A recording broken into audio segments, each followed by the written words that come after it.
right. Yes, welcome everyone to another episode of our English version of Daanish TV. Today we're incredibly delighted to have a very good friend and one of the most brilliant investigative journalists we have out there today. Max Blumenthal is his name. And the work that he has been doing over the past many years has just been utterly inspirational for many of us who have been attempting to challenge the formidable hegemony of mainstream media, mainstream propaganda on a whole array of issues. And the quality of my dear friend Max is that it's incredible the way that he kind of unpacks wherever he sees some type of propaganda emanating from, say, Western mainstream media or any other source, he immediately attacks it and unpacks it and deconstructs it and rips it to shreds. And it's amazing what he does. He's the founder of the Gray Zone Project. I've had the privilege of writing for it myself. He's written books on. He's written a book, very famous book on Israel and Palestine, a documentary on Gaza. His latest book, The Management of Savagery, an incredible book outlining many of the issues over the past, few decades, demonstrating how the United States has effectively created through its proxy forces, through its direct interventionism, now leading up to this era of hybrid warfare, all of these myriad problems that it says that it wants to confront, now that it supposedly then is in bed with and supports, and so on and so forth. Now, I can speak at length because I just absolutely am in love with Max's work. But of course, we are here to have Max speak about the work that he's done and the kind of what I really wanted to focus on, the situation going on in the world today, what in Max Blumenthal's analysis is kind of what the United States, where he's based, what type of kind of policies it's undertaking, particularly with regard to the Middle East and Palestine, an area which is very near and dear to Max's heart, also in Latin America. Beyond that, I also want to come back to the question of what is going on in America itself. I think that we would not have anyone better to actually give us a lot of insights into that very cumbersome issue of American political culture today. So, Max, welcome to our show. Really happy to have you on, and I hope you can hear me.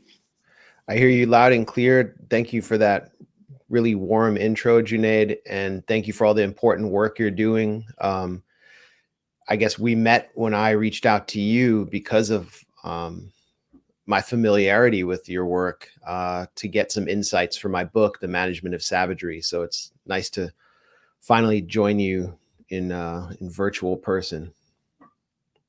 No, thanks for that. Absolutely. And I wanted to also mention that it's amazing to always listen to Max and his interviews. I mean, his writing is just absolutely phenomenal, but it's very rare where you get such a brilliant writer with who also speaks in such a way that is so politically sharp on the one hand, but also has a twist of humor that makes you want to listen to it again and again and again. So hopefully we can have some of that, a taste of that in this interview as well. I'm not sure if people will get some of the references you refer to, but I'll enjoy myself. So, Max, let's start off. I think that many people here, and in fact, I just came back from an interview and we were speaking about our Prime Minister, the Pakistani Prime Minister Imran Khan's speech at the virtually for the UN General Assembly. in which one of the interesting things that he pointed out was his uncompromising position, unlike many other Muslim Zionist regimes that we know now, on the question of Palestine.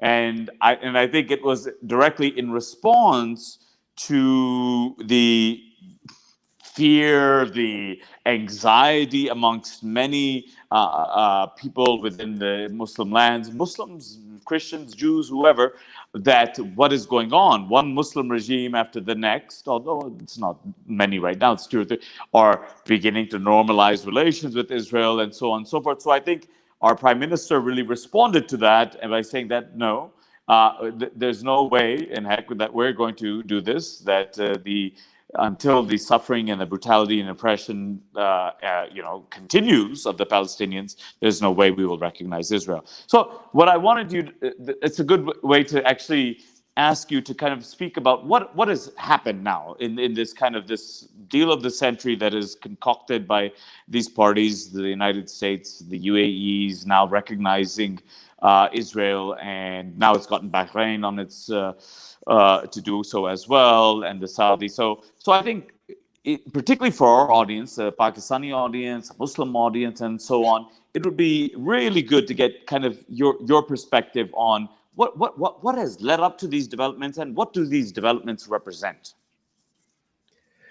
I mean, on a broad scale, you can look at these developments, and I think you're specifically referring to the warm peace treaty between the UAE, Bahrain, and Israel as really the fulfillment or apotheosis of colonialism, of colonial states that have been carved into the Middle East, making peace with one another in the public that has been in effect for decades in private, and That's right. catering to their, basically playing the role of Trump's apprentices, catering to the president and his son-in-law, Jared Kushner, who is guiding this policy. So you mentioned the UN General Assembly, which wasn't followed as closely as usual this year because it was virtual. But anyone who wanted to express their fealty, not to the United States, but to Trump, would have praised this peace deal. And anyone who was concerned about this peace deal actually being a war party, as Imran Khan rightly was, would speak out against it. We even heard the president of Venezuela, Nicolas Maduro, express solidarity to the Palestinians and call for a two-state solution, which was a jab at Donald Trump. And what Trump has done is something remarkable. And first of all, in authorizing the deal of the century, which, Palestinians correctly call the steal of the century. And the deal of the century basically destroys the Palestinian question. It explodes the Palestinian question or the Palestinian issue and settles it once and for all. The status quo in the United States, in Washington, had been to continuously allow Israel to negotiate and sit at the bargaining table with a puppet kind of Vichy-style government in Ramallah and the Palestinian Authority. And meanwhile, offering no borders, no final status proposals, and to continue to put facts on the ground in the form of mega settlements which surround Jerusalem. I've spent many, many months in the West Bank, maybe years. And every time I go back, Jerusalem is more and more surrounded to the point where there could be no viable Palestinian capital there. And that's the product of the peace process. That is the product of Oslo. And what Trump has done through his son-in-law, who I'll talk about in a second, is just ripped up the fraud of the peace process, said this is one state, everything belongs to Israel, and the Palestinians can get their little Bantustans. They have been defeated. And we're just bringing that all out into the open, which means that it's apartheid. No one can deny it anymore. It's one state. The majority of the population is Palestinian. It's an apartheid state. That is the achievement of Donald Trump. And in many respects, advocates of Palestinians having equal rights should thank for that, for ripping the mask off of the fraud of the peace process. And it's thanks Absolutely.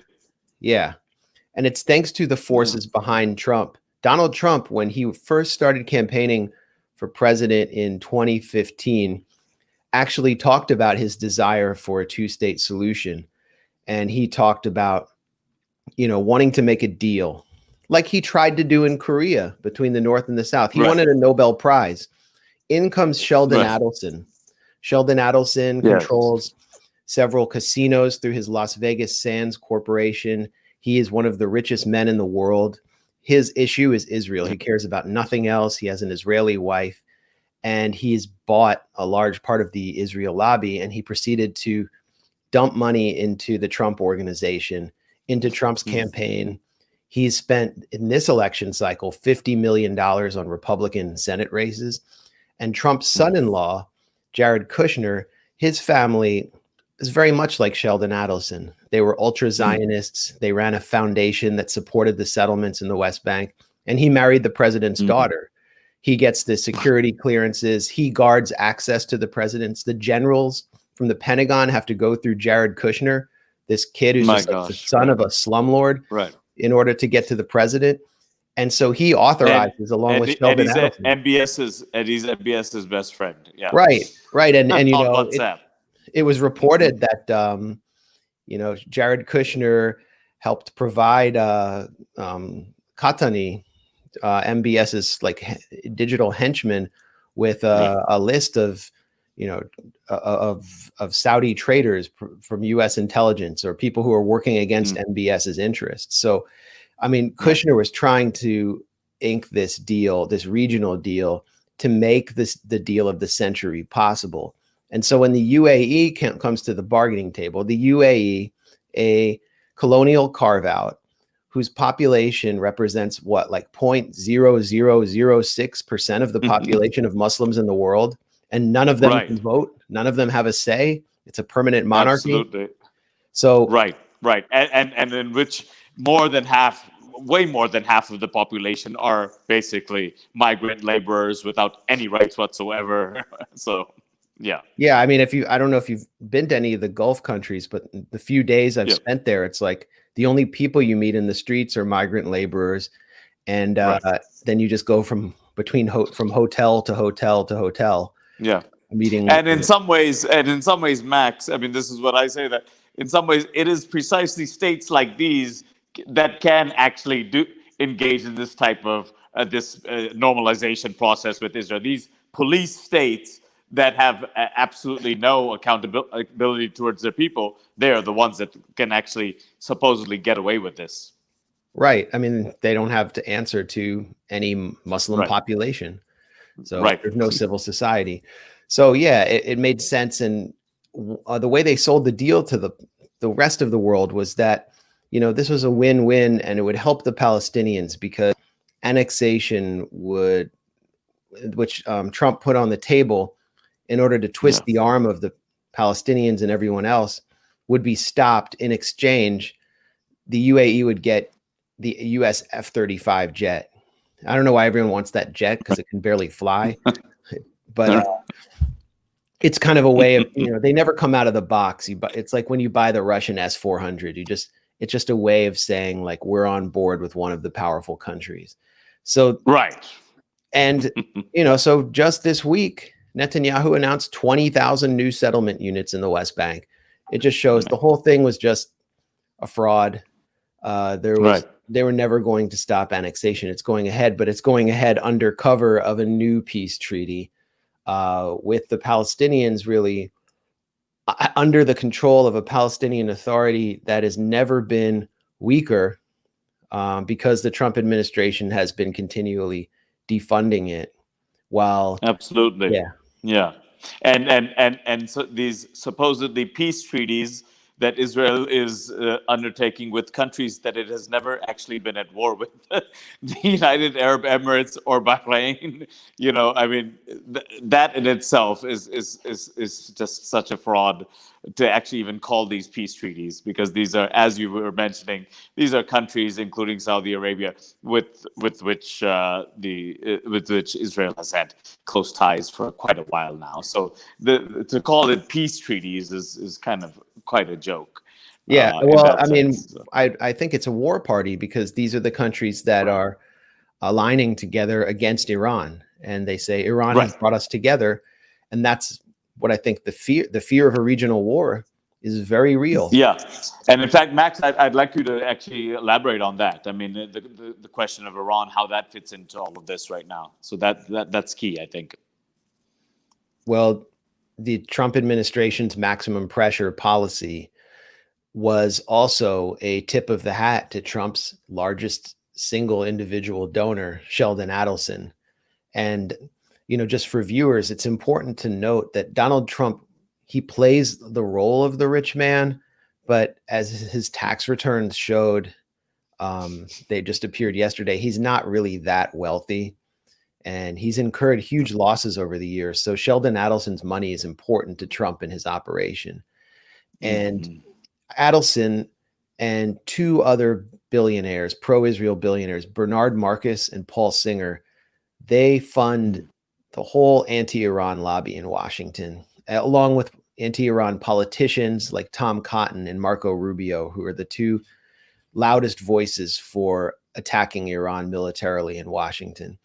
And why do they Hmm. want to attack Iran? Because Iran is the proud sponsor of the resistance axis, which extends through Syria, through Iraq, and into southern Lebanon with Hezbollah, which Israel has been unable to defeat and will be unable to defeat. And So it's not because of Iran is not a democracy or it's a theocracy and that it has bad human rights record. That's right, not I the mean, reason why.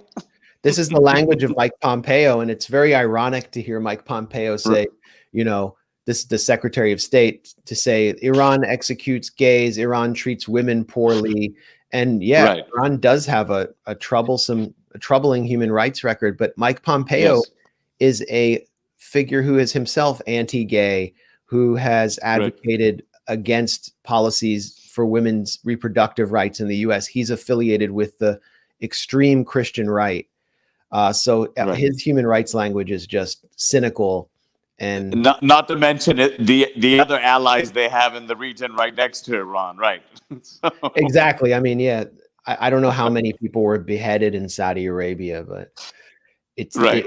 they were consistently beating out ISIS when ISIS was at its high point, and Right. quite an achievement. They should, I don't know, they should. It's too bad they don't have an Olympic sport for beheading, because then the Saudis would maybe win a medal. Um, Right. Right. Right. but this is our friend. We love them. We love Yeah. when they bomb a school bus full of Yemeni kids. It's everyone just gets really quiet in Washington. They're like, if only that had been a Russian jet, they would say something. So yeah, you make a Right. good point.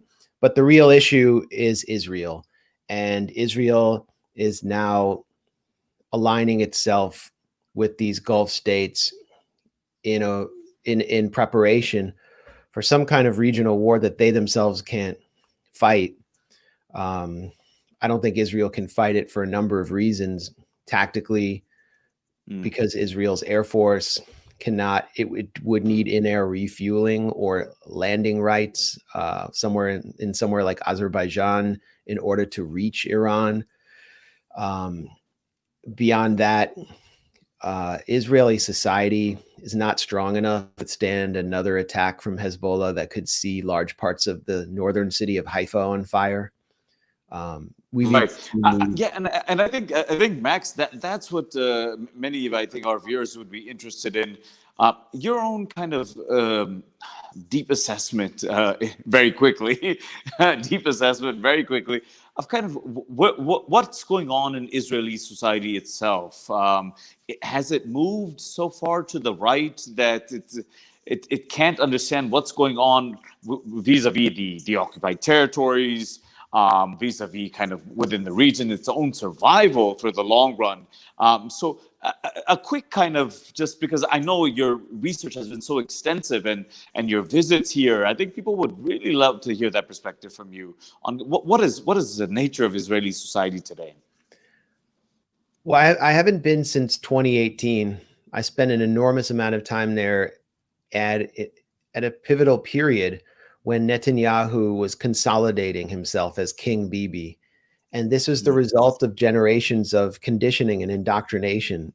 That was really the thesis of my book, Goliath, which paints a portrait of Israeli society under permanent right-wing control. And when I say indoctrination and conditioning, this takes place in two institutions. The Israeli school system, in which students learn that Israel is everything between the river and the sea, and that Palestinians don't really exist except as a sort of Bedouin nomadic people or as terrorists. And the second institution is the military, where all Israelis, male and female, have to conscript. And it's in the military where these racist attitudes really take root, and where there's, it's important to note that Israel's military doesn't need full conscription. They don't need everyone to be a part of it. They could even have a professional army like the United States, with all of the technology they have in drone warfare and these advanced weapons platforms, and they would lose nothing. They do conscription in order to build their society and to construct the Zionist mindset, which is ruthless and sees any compromise as tantamount to not only sort of national defeat, but a genocidal extinction of the Jewish people. And they actually are, you learn to believe in the military that you are fighting for the survival of Jews internationally. And that's puts a huge weight on your shoulders.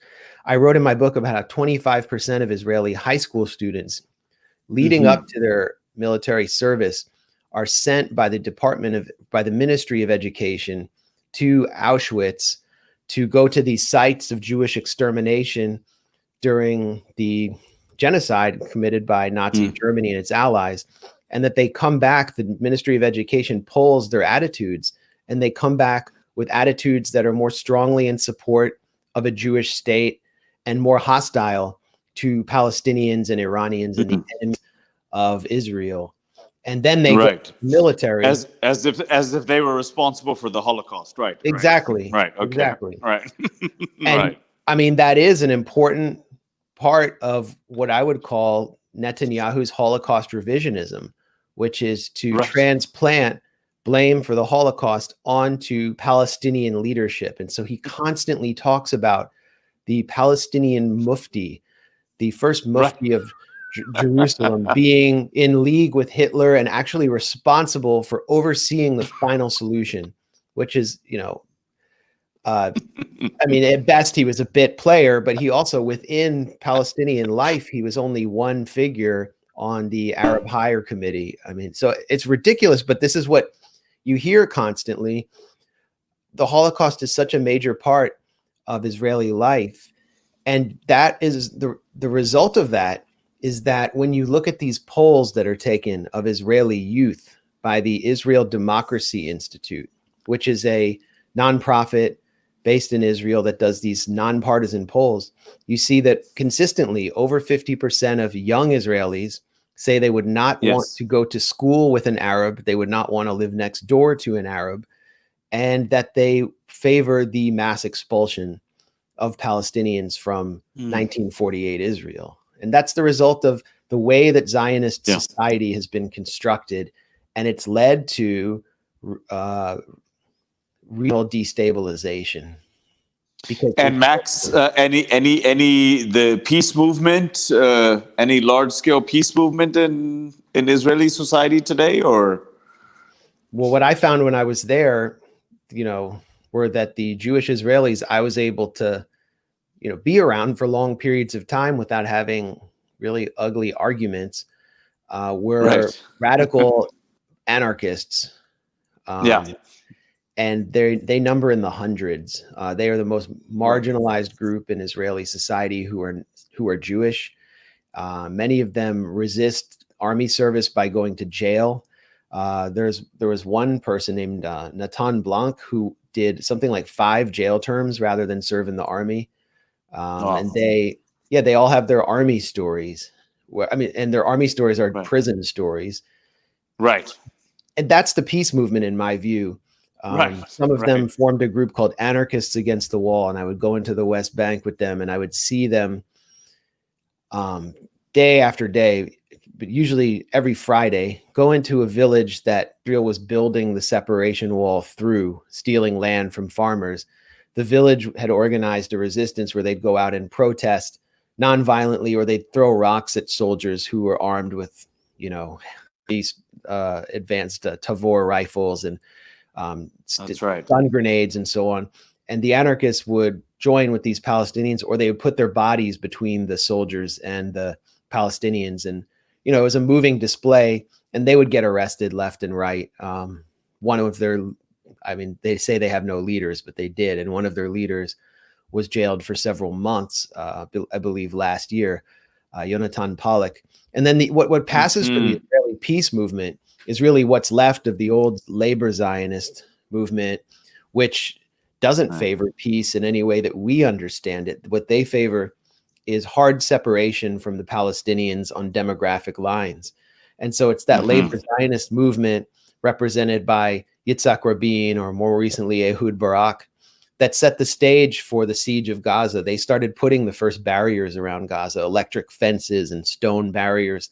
They were the ones who conceived the idea of a separation wall. And they said, we'll give you a little quasi-state. We don't want to see you. We don't want you to exist. And then we'll call it peace.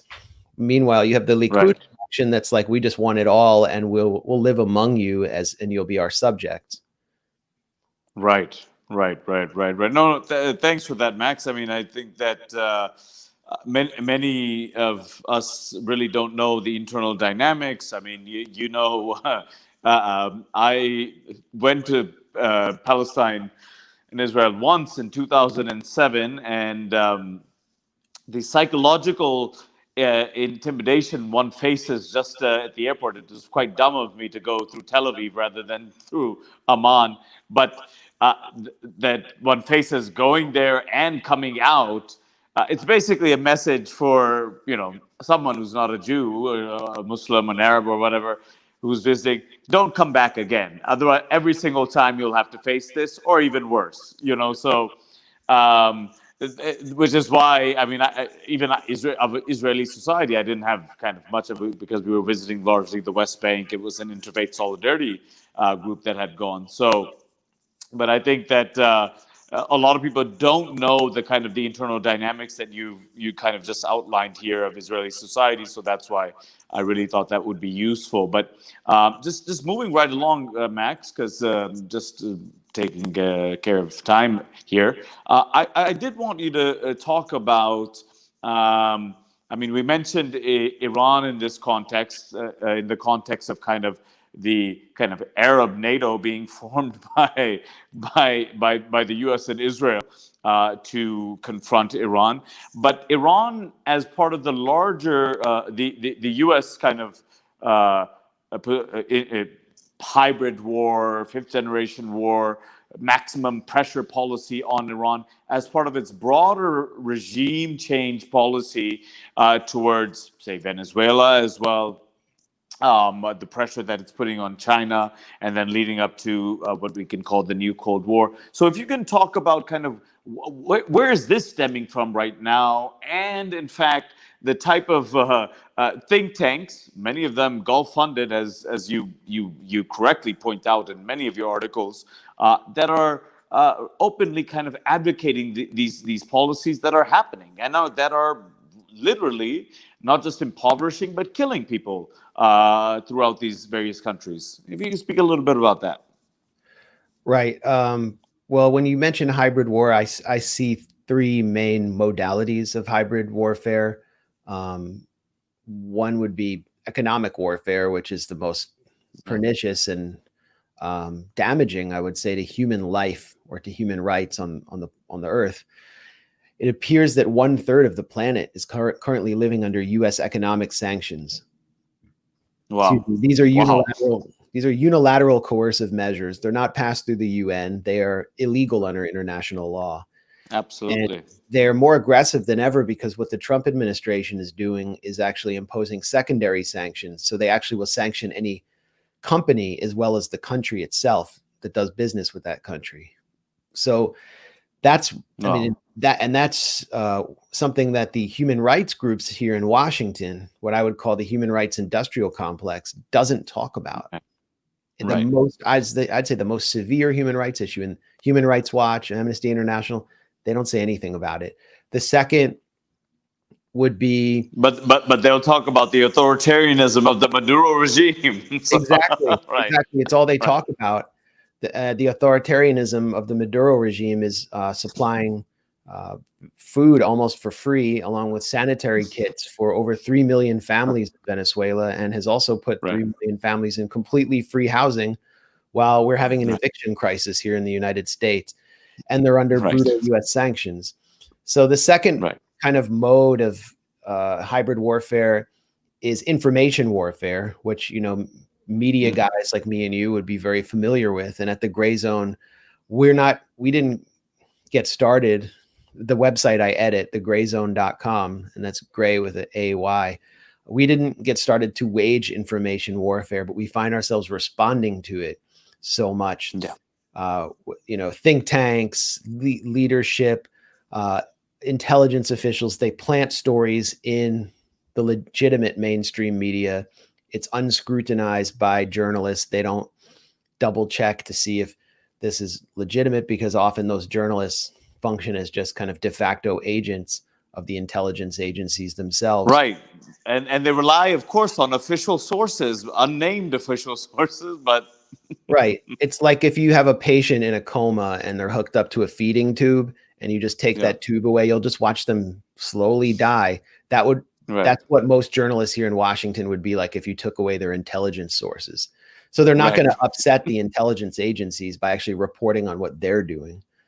And the third most obvious mode of hybrid warfare is unconventional warfare, like arming the moderate rebels in Syria who turn out to be Salafi jihadi extremists who exterminate. I'm so glad you brought that. I'm sorry, Max. But before we get to our last section about America, so before I have to tell you this, because you probably have heard it at least 1 billion times by now, but we're inviting Max Blumenthal, this Assadist apologist, on the show. I was like, well, we can ask Max what his views are on the Assad regime and what happened in Syria, and let's hear him out. But of course, this is, I mean, you know much better than I do that. I mean, along the lines of kind of I mean, perhaps even more so, as our friend Asad Abu Khalil, the angry Arab, says, even more so than the Zionist propaganda in the United States on the question of Israel-Palestine, on the propaganda that we were subject to during this Syria crisis was just immense. I think you'd agree with me on that, and I think that very few individuals, including yourself, were kind of able to kind of consistently respond to this, yet also constantly be under attack. And just be termed Assadists, you know, apologists, and so on and so forth. So I'm glad you kind of raised the moderate rebels and Syria. So just a quick kind of some insights from you on that whole fiasco. So this was state propaganda. We just published a piece based on leaked documents at the Gray Zone showing that virtually everything you saw and heard from Syria was the product of public relations agencies working with agents on the ground in areas held by the so-called moderate rebels. And these PR agencies were funded by the British Foreign Office and the US State Department. And then they catapulted the propaganda through US media, which was friendly to the message. And so it left sort of isolated voices like me or Asad Abu Khalil, who you mentioned before. And there were many others. And then we came in for harsh attack. And, you know, from my perspective as an American, it was really the post 9/11 era, the phony war on terror and the invasion of Iraq that galvanized my desire to do journalism. And I saw all of the propaganda constructs that were deployed around Iraq the use of satellite imagery to show that there were mobile weapons of mass destruction labs. It all turned out to be fake. But one thing, the war in Iraq, it didn't really boast the kind of humanitarian, heartstring pulling, human rights propaganda that the Syrian conflict had. The Syrian conflict was also a proxy war where the U.S. was working along with its Gulf allies through proxy forces. So there weren't U.S. soldiers there coming back in body bags. So it was harder for people to understand in the United States. And they tended to, Assad was in the Syrian government was portrayed as just this, it was this one-sided slaughter where they were massacring people just for fun. And all those people were doing was just protesting in the street. I mean, you didn't see the city of Idlib get overrun by the most fanatical forces on the planet, who then proceeded to force the Druze population to dig up their graves because they were not buried according to proper religious ritual, or be shot. They didn't force you didn't see in the US the entire Christian population be killed or forced to leave or convert. You didn't see women executed in the streets for committing adultery. You didn't see the women being punished and brutalized for wearing colorful hijab. You didn't see music being outlawed. You didn't see the graffiti all over the streets celebrating Ayman Zawahiri, the leader of Al-Qaeda globally, who actually visited Idlib at one point. You never saw any of that in US media. You just saw the big bad Assad. And, when I was able to go to Damascus, I saw an entire population of millions of people in one of the proudest Arab cities on the earth telling me about how their city was surrounded for years with mortars flying in from Saudi proxy forces like Jaish al-Islam. And I went into the areas that were controlled by these proxy forces and interviewed very humble people who told me that at first they thought that, this was a revolution, and then they were held hostage for years, and they watched their neighbors were raped and slaughtered for trying to resist the Jaish al-Islam forces stealing humanitarian aid and basically imprisoning everyone. So this was a disaster for Syria. The disaster continues 9.5 years later with US forces controlling Syrian oil fields in northeastern Syria, with wheat fields being burned by the US proxy force of the Syrian Democratic Forces, who are Kurdish. There is no oil or bread in major Syrian cities now because of brutal US sanctions that were passed with under humanitarian auspices. And you hear nothing about any of this, about the hospitals not having dialysis machines, about children being deprived of cancer drugs. No one being, the hospitals are unable to get catheters and these kinds of medical devices. And it's all because of sanctions. And the people who demonized us as Assad apologists have nothing to say about this. It turns out they don't care about the Syrian people at all. All they cared about was power for themselves. Absolutely. I mean, it's so ridiculous, Max, that you'll often hear the claim that, okay, well, if you're not supporting the so-called moderate rebels, the Syrian resistance, etc., is it because you're Islamophobic? So does it make one Islamophobic if one doesn't support Al-Qaeda? I mean, we were the ones that were expected to denounce and condemn every Al-Qaeda act that took place. And now all of a sudden, we Muslims are expected to support these forces. Otherwise we're Islamophobic, or whether we're Muslim or non-Muslim, we're Islamophobic if we're not supporting. I mean, this is a country where I tell people there wasn't a hint of Wahhabism, Salafism in Syria. Whatever horrible things you want to say about the Assad, and there are many about the political authoritarianism and so on of the Assad regime. This is clearly an area where that does not apply, as you were saying, in terms of kind of interreligious, kind of that type of pluralism. Assad didn't have any issue with that type of thing. And so, this was just the way the propaganda industry manipulated the discourse on this and portrayed individuals like yourselves or anyone else as almost being an Islamophobe for not supporting the quote unquote moderate Al Qaeda rebels that are trying to fight. I mean, it was just ridiculous how the whole thing was framed. But I'm glad you went over that very quickly. So I mean, folks can certainly read the incredible amount that you've written debunking all of the kind of the lies and fabrications told about the whole Syrian narrative. But I did want to move, Max, to our final topic, and that is, of course, what's going on in the United States right now. That is of concern of course, people here in Pakistan, but of course, people all over the world, Americans, what's going on in the U.S. What is Trump going to do? Of course, this is whether you think you like Trump, you don't like Trump, for his domestic policies, foreign policies, that all of these things, regardless of that, there is a real concern right now that there's something different going on in the U.S. political culture right now, in the political system leading up to the elections that is somewhat concerning or causing anxiety. I mean, what are the kind of salient features right now in American political life that you want to maybe highlight, Max? Well, you have pandemic, which the U.S. has been unable to figure out, and the country socially is in chaos. The social fabric is coming apart more rapidly than it has at probably any point in my life. It's like the economic crisis of 2008, 2009, but on steroids.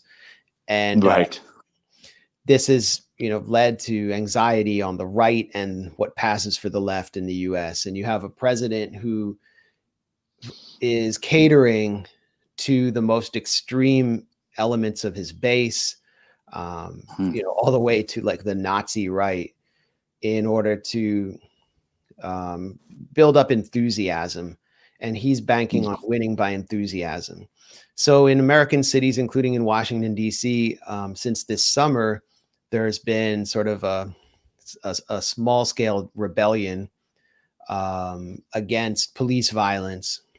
And police violence is just a constant factor of American life. I've experienced it myself. I mean, police are just like a roving gang here that can just terrorize anyone they want. And so a black man was murdered on camera. He was stepped on, his neck was stepped on. He was strangled. It took like 10 minutes. It was like an execution film. And people just came out in the streets at a time when they were not supposed to be in the streets. They were being kept at home. The economy was falling apart. And it just kind of became this giant ventilation mechanism for a lot of people. The Democrats wanted to shift it into an anti-Trump rebellion, but after their kind of middle-class Democrat population went home after a few days, the more hardcore elements of the radical left stayed in the streets, and they're still out there. And they've been battling police night after night in cities from Portland to Washington, D.C., to New York City. And the police are getting more and more violent. And Trump is trying to lean on this because the economy was going to be what his campaign was going to be about. The economy was doing very well for rich people and upper middle class people before the pandemic. Everybody else had to work like 3 jobs, but Trump was the record low unemployment. Like there was like 5%, 3% unemployment. It was true, but it was because so many people were working bad jobs, driving Uber, and so that went away. So all Trump has is his law and order campaign, and that has made the atmosphere much more frenetic and filled with anxiety. And it's made the kind of middle class coastal liberals who comprise the Democratic Party base more extreme in their own way. And every day they have a new, anti-Trump freak out driven by the news cycle. Yesterday was about Trump's taxes. Before that, it was about something to do with Russia, or, Trump saying he would. Oh, Russia, you mentioned it. We don't have much time for it, but is Russia going to be involved again in this upcoming election? Well, great question. I mean, we were told that Russia was going to hack the election again, and that seems to have faded away. And what's so interesting is that we were bombarded with anti-Russia propaganda, I think because, there were elements in the intelligence apparatus that just wanted to sell the public on a new Cold War. Absolutely. And, the Hillary Clinton dead enders wanted to explain away their loss by blaming Vladimir Putin and WikiLeaks for exposing what their real corruption was. But basically, we heard nonstop Russiagate, Trump-Russia collusion. It was never proven. They had a giant investigation in the Senate. It didn't prove what the Democrats had hoped. And then they tried to impeach the president because he wouldn't authorize an arms deal to Ukraine. And there was a quid pro quo. And if you were here in the US and you watched like network news or the cable news, it was just nonstop coverage of this boring impeachment hearing that no one could understand, with these anonymous figures coming out of the diplomatic corps to say that Trump, a gangster. And then when Democrats have their convention to make their case to the American public, the impeachment hearings were not mentioned once. Trump-Russia collusion was barely mentioned at all. And we're hearing next to nothing about it. And Trump's taxes show no money from Russia. The public that's going to swing the election, who are just regular working American people, don't care about any of this Russia stuff or this foreign. And the Democrats, or that all roads lead to Putin. All roads lead to Putin, right? I mean, for most people, all roads lead to like their third job, and like exactly to pay for like sometimes I think to myself, Max, that Putin must be very jealous right now. That why is the Trump and everyone else blaming China and Xi Jinping for the coronavirus? Why doesn't Putin get the credit for letting out the coronavirus? Yeah. Well, I mean, I don't know Putin. I don't know anyone remotely connected to him, but I imagine that he didn't mind being built up by this narrative into this global Dr. Evil. Exactly. Right. And the focus now is increasingly turning to China, which is interesting because the Russiagate divided people along partisan lines. The Republicans were able to resist it in a somewhat effective way. And, we have Aaron Mate as my colleague at the Gray Zone. Yes. He's been like a human buzzsaw, just ripping through the narrative of Russiagate. And I know that, a lot of the Republicans follow him and don't understand he's a leftist. He's not with them on any other issues. But when it comes to China, there's a new alliance that's forming that I would call like a blue-brown alliance between the center-left Democrats and even some kind of self-styled progressive forces in the U.S. and the Bannonite far right, and of course the neocons on China, and they're uniting. They're uniting against what they fear is a country that will supersede American empire and will take over the world. And and you hear this on the progressive left, that China and the Communist Party of China will actually take over the world and dominate us. And you hear constantly about Hollywood having to censor itself for China, and Chinese spies in New York, Chinese students spying on campus here. It's really overtaken Russiagate, but it's not really about a candidate. It's just an all-encompassing fear that I think will dictate American foreign policy and dominate American life for at least the next decade. No, absolutely. And you're absolutely right when you say that kind of this motley alliance of these various forces. I mean, we have to remember that the quote unquote pivot to Asia began under Obama. Obama understood very well that, basically the Middle East, nothing was being accomplished but other than chaos and so forth. And he said that, well, I mean, there was a recognition right from then that actually these are going to be the powers, the rising powers that actually we have to deal with. And so you're absolutely right. I mean, the liberals, just as much as the conservatives and the neoconservatives, have recognized very clearly that we have to deal with the rise of China, whether it really is a threat or not. It doesn't matter, but we must confront it. But Max, I did want to ask you on the last point. I'm not.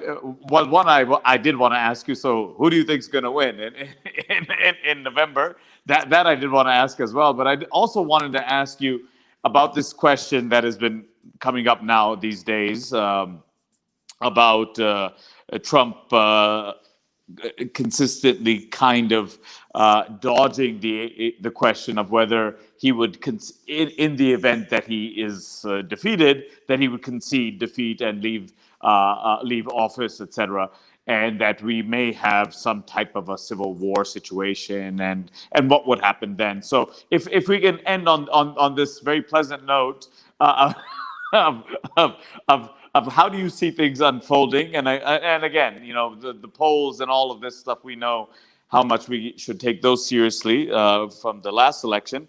But I want your kind of insights into kind of what you see in your magic crystal ball over the next few months, particularly around these elections. Well, the Democratic campaign for the presidency through Biden has been the most pathetic. And I mean, they've run many pathetic, horrible campaigns. This is the most pathetic.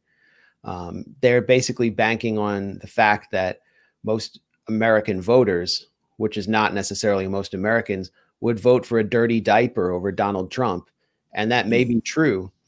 I would have said that, if the pandemic hadn't hit, that Donald Trump might have won because the economy would have been doing fairly well. And at least he would have been able to sell it that way.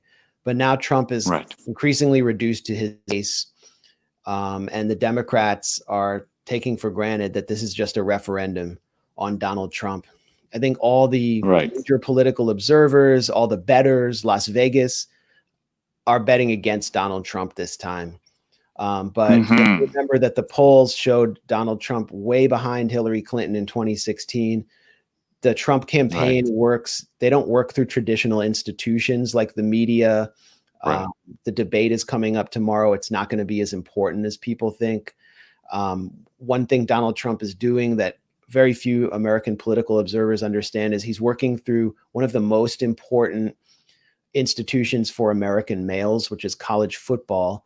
And it had been shut down, which means that a lot of American males were freaking out. I mean, the thing that their lives revolved around, that gave them their identity, wasn't there. And so Donald Trump starts pushing, working with these right-wing media personalities for the Big Ten Conference, which is all of the major Midwestern states, to open up.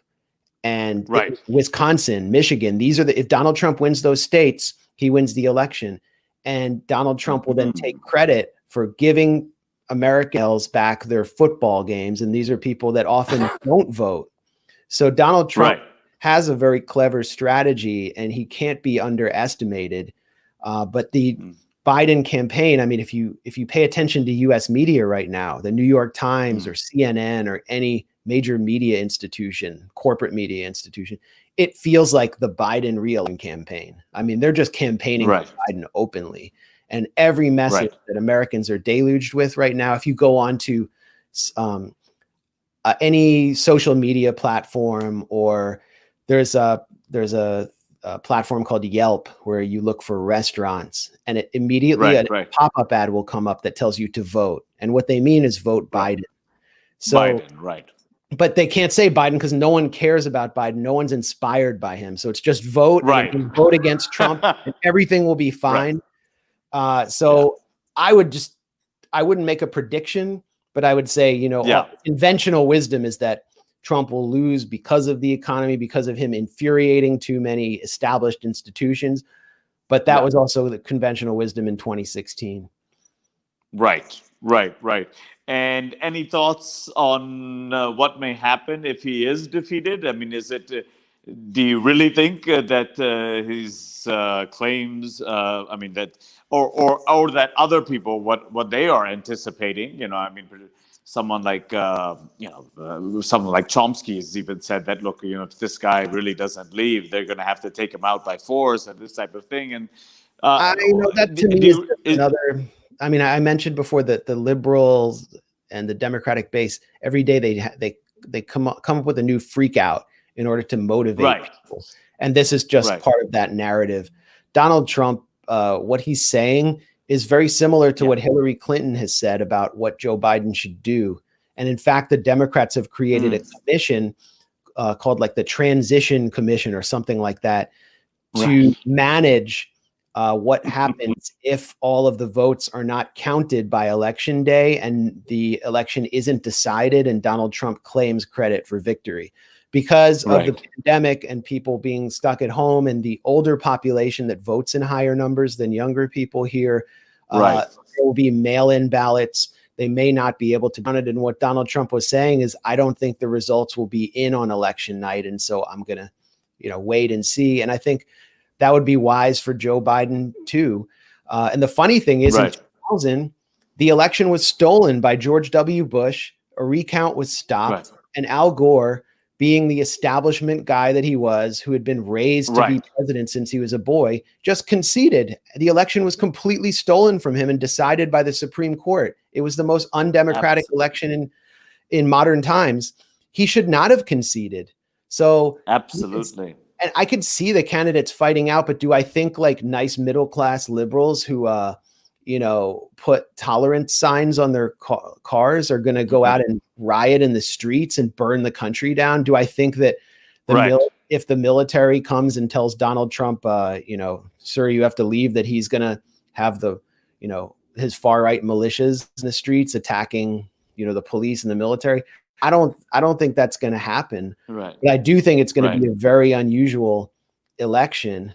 And, but I wouldn't like overhype this Civil War narrative. I think there are a lot of people in the media who would like to see something like that take place. Right. Just like they love to see wars take place elsewhere, and they love to see regime change operations and coups. They'd be happy to cover that at home. That's right. Absolutely. Unfortunately, Max, we're out of time now, but I would really love maybe post-election time, maybe early next year, see how once maybe again Russia's influence and Putin's influence and his moderating influence on American politics, how that happens next year. But no, Max, this was an absolute delight to have you finally and to engage with you on these issues. I know it was we touched a lot of things, and probably I did a disservice to you not giving you sufficient time in addressing them. But I really do anticipate having more of these discussions with you in the future. But thank you so much for coming on today. Thanks a lot, Junaid. I had a great time. Thanks, Max. Okay, take care. Bye-bye. Take care.